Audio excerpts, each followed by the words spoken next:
Your tenure. Let's go. Let's just kind of run down. You sort of did, but do you have years? Um, what year was it? Was 70? Did you say? 1970. Okay, then you came back. 1970. I went full time on the nighttime show at 1974. That was gone for a couple of years, or a year maybe in there. Worked for the school district, worked for Channel 12, and so 1974 I did the 10 to 2 show briefly, then went up to Spokane for 6 months. So I'm back in Portland to do mornings in spring '75. And that lasted until In January of '77. January '77, the company transferred me up to Seattle. Phil Harper had been doing mornings in KING, and I went up there to do mornings in Seattle. Did mornings until we flipped format in about 1980. something like that. We went classical or something. No, full service AC. Oh, okay. We softened the music, added a bunch of news, got NBC at the top of the hour, threw some airplanes up to do traffic. Yeah. And really rolled on it. Okay. Did pretty well. Brought the ratings up. In fact, I was program director. We brought the ratings up, and at some point the company decided that they wanted to go news on the AMs, and so they did.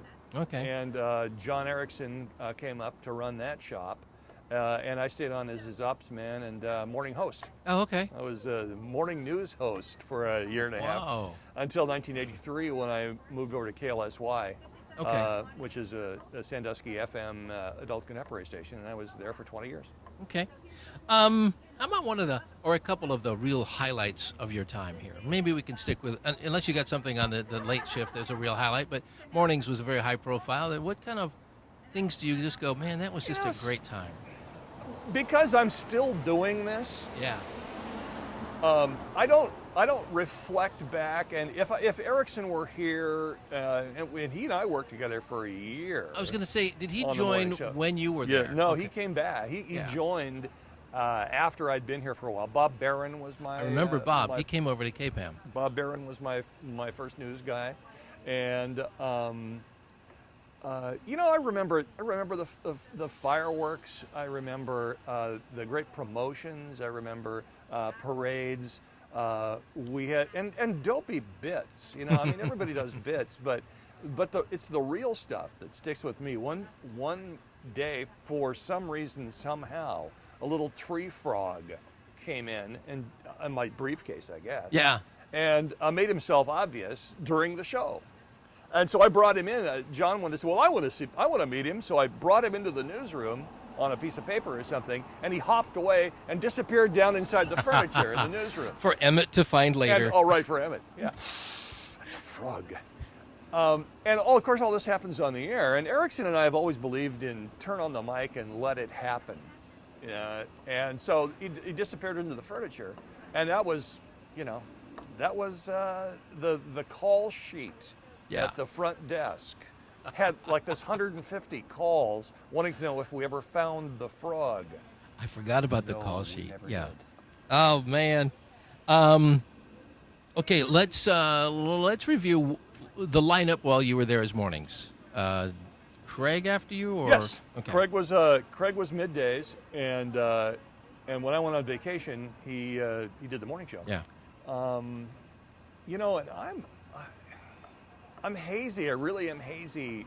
I think maybe Parker was in the afternoons. I remember that time. And Anthony was at night, I think.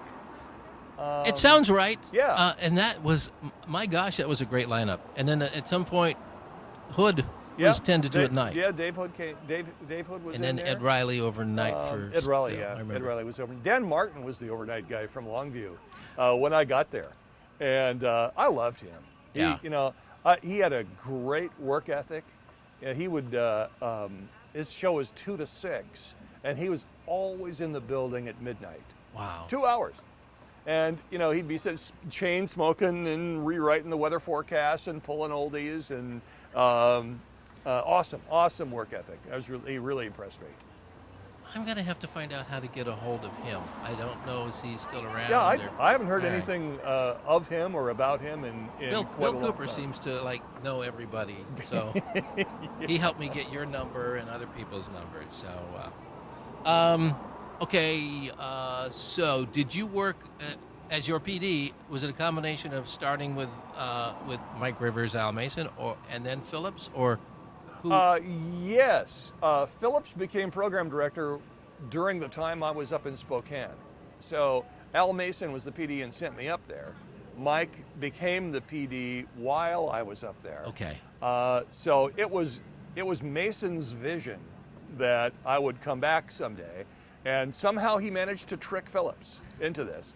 I don't think it was a trick. And you know, my entire career has been a series of great directors, and I think all great performers, whether you're a radio performer or the stage or whatever, believe it or not, you're better with a good director, and they all have different styles. But Mason saw something in me that oh really? I said really. Phillips saw something in me that given his track record and the way Phillips radio stations sounded, I said, wow, okay. And, he'd listen to tapes and, he would call me up and he always spoke to me in Emmett. Yes, of course. So he would come in and he'd go, tighten up, or something. And like 2 words from Mike Phillips is worth a 10-page memo from most other programmers. And he molded me and shaped me, and when the Seattle opening came up, I was ready. Yeah. There's 2 things I'm noticing. Everybody who mentions Emmett does the right off the bat, and everybody admires, and rightfully so, Mike Phillips. Yeah. I came over after I was 5 years at KPAM, and I was still just a jock, really. And Mike helped me to turn into a personality rather than just a jock. So, yeah, everybody has great stuff to say about Mike. I don't know if you ever heard it. Emmett was the studio engineer for KGW. And KGW was, because it's such a big organization, was set up a little differently. The transmitters we were there. The transmitters were way up in Delta Park. And we never had to operate the transmitter as disc jockeys, which was kind of a luxury. No readings, none They of had that. transmitter engineers for that. And Emmett was the studio engineer. So all the equipment that we touched, the microphones and the audio consoles, that was all Emmett's. Here's the story about Emmett, or if it's apocryphal or not. But the story about Emmett is that in his personal life, well, 2 stories about Emmett. First of all, that I told you about the 1962 hurricane coverage, and Yes. KGW was the only radio station on the air because power was out throughout the city.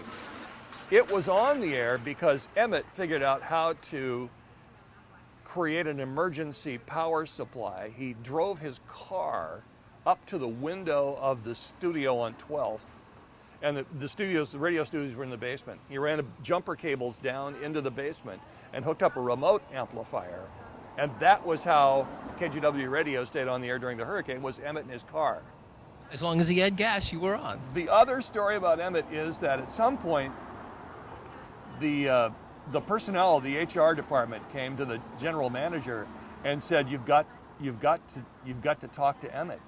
And was it Kime? Was it Kime? I forget who the manager was, but he said, "Sure, why?" And HR said, "He's not cashing his paychecks." Apparently, he played the market pretty successfully. He's not cashing his paychecks. He hasn't cashed a paycheck for months, and we can't reconcile the books. We can't close the books.